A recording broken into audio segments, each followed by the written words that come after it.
मार्क्सवाद के अधीन जो की टर्म्स के बारे में हम लोग डिस्कस कर रहे थे, तो उसमें हम लोग और आगे बढ़ते हैं और आज हम फिर कुछ नए शब्दों की व्याख्या करें, जिसमें सबसे पहले हम देखें कि जो सर्वहारा वर्ग का शासन है उसके बारे में हम देख लें।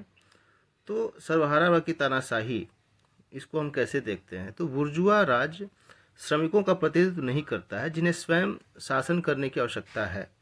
यह स्पष्ट नहीं है कि मार्क्स का सर्वहारा वर्ग की जो तानाशाही है उससे क्या मतलब था, क्योंकि उन्होंने उदार लोकतंत्र को पूंजी की तानाशाही के रूप में चित्रित किया था।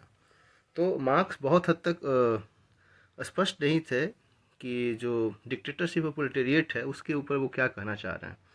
अधिशेष मूल्य, अधिशेष मूल्य यानी कि जो सरप्लस वैल्यू है, पूरे के पूरे मार्क्सवादी चिंतन में यह जो शब्दावली है बहुत ही महत्वपूर्ण है। और हम सभी जानते हैं कि मूल्य के बारे में जो अवधारणा है मार्क्स की, वह उन्होंने जो क्लासिकल पॉलिटिकल इकोनॉमिक्स हैं, एडम स्मिथ, रिकार्डो, माल्थस, उनसे इसको बोरो किया था।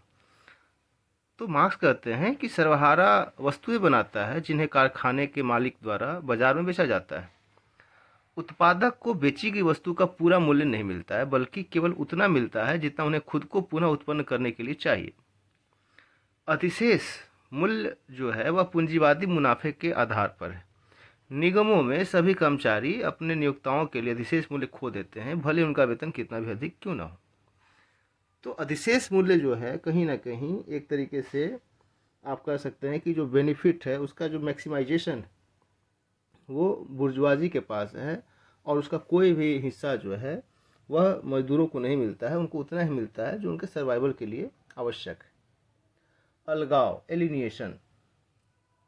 तो अगर एलिनेशन के आप एक छोटे से हिस्टोरिकल स्केच को देखें, तो यूरोपीय किसानों ने उत्पादन के अपने सामूहिक साधनों तथा पहुंच तक को खो दिया था, क्योंकि मध्यकाल का जो युग है उसके अंत में पूंजीवाद की जो शक्तियां हैं उसके द्वारा सामान्य भूमि है उससे उन्हें निष्कासित कर दिया, क्योंकि जो भूमि है उसके जो स्वामी थे वो सामंत थे, और पूंजीवाद ने कैसे उनको बाहर किया।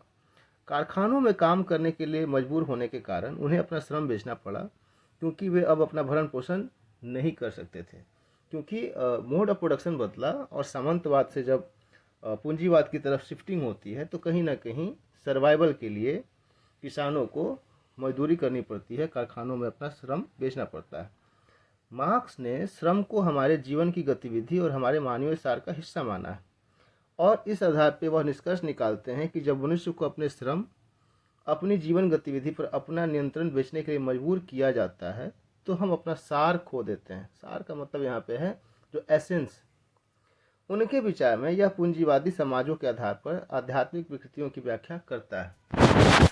अब अलगाव की ये जो व्याख्या है वो कहीं ना कहीं डीह्यूमनाइजेशन से संबंधित है, कि एक ऐसी प्रक्रिया जिसमें जो व्यक्ति है वो अपनी मौलिक जो प्रवृत्तियां हैं, जिसमें स्वतंत्रता है, जिसमें रचना करने की जो प्रवृत्ति है, सृजनता की जो प्रवृत्ति है, उससे व्यक्ति विमुख होने लगता है और धीरे धीरे सब्जेक्ट की तुलना में एक ऑब्जेक्ट की तरह बिहेव करने लगता है। तो आज हम लोगों ने 3 शब्दावलियों को देखा, और भी जो इसकी शब्दावलियाँ बची हुई हैं उस पर हम लोग अगले दिन एक छोटा सा वीडियो अपलोड करेंगे। तो आज